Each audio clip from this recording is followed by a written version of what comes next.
ಹುಬ್ಬಳ್ಳಿಯ ವಿಶ್ವವಿದ್ಯಾಲಯದ ಆವರಣದಲ್ಲಿ ನಡೆದ ನೇಹಾ ಕೊಲೆ ಪ್ರಕರಣಕ್ಕೆ ಸಂಬಂಧಿಸಿದಂತೆ ನೇಹಾ ತಂದೆ ನಿರಂಜನೆಯ ಹಿರೇಮಠ ಕಾಂಗ್ರೆಸ್ ಪಕ್ಷದ ವಿರುದ್ಧ ಗಂಭೀರ ಆರೋಪವನ್ನು ಮಾಡಿದ್ದಾರೆ. ರಾಜಕೀಯ ಷಡ್ಯಂತ್ರದಿಂದ ನನ್ನ ಮಗಳು ಕೊಲೆಯಾಗಿದ್ದು 100ಕ್ಕೆ 100ರಷ್ಟು ನಮ್ಮ ಪಕ್ಷದ ಮುಖಂಡರೇ ಹತ್ಯೆ ಮಾಡಿಸಿದ್ದಾರೆ ಅಂತ ಹೇಳಿದ್ದಾರೆ.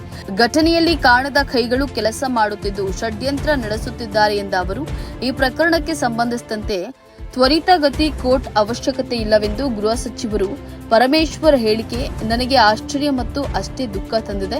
ಸರ್ಕಾರದ ಪತ್ರದ ಮೂಲಕ ತ್ವರಿತಗತಿ ಕೋರ್ಟ್ ಮಾಡುತ್ತೇವೆಂದಿತ್ತು. ಸಿಎಂ ಕಾನೂನು ಸಚಿವರು ಬಂದು ಸರ್ಕಾರದ ಪತ್ರವನ್ನು ತೋರಿಸಿದ್ರು. ನನ್ನ ಮಗಳು ನೇಹಾ ಕೊಲೆ ಪ್ರಕರಣ ದೇಶದಾದ್ಯಂತ ಸುದ್ದಿಯಾಗಿತ್ತು.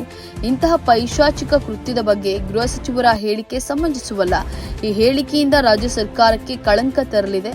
ನಾನು ಕಾರ್ಪೊರೇಟರ್ ಕಾಂಗ್ರೆಸ್ ಕಾರ್ಯಕರ್ತನಿಗೆ ರಕ್ಷಣೆ ಇಲ್ಲದಂತಾಗಿದೆ ಅಂತ ಹೇಳಿ ಅವರು ಹೇಳಿದ್ದಾರೆ.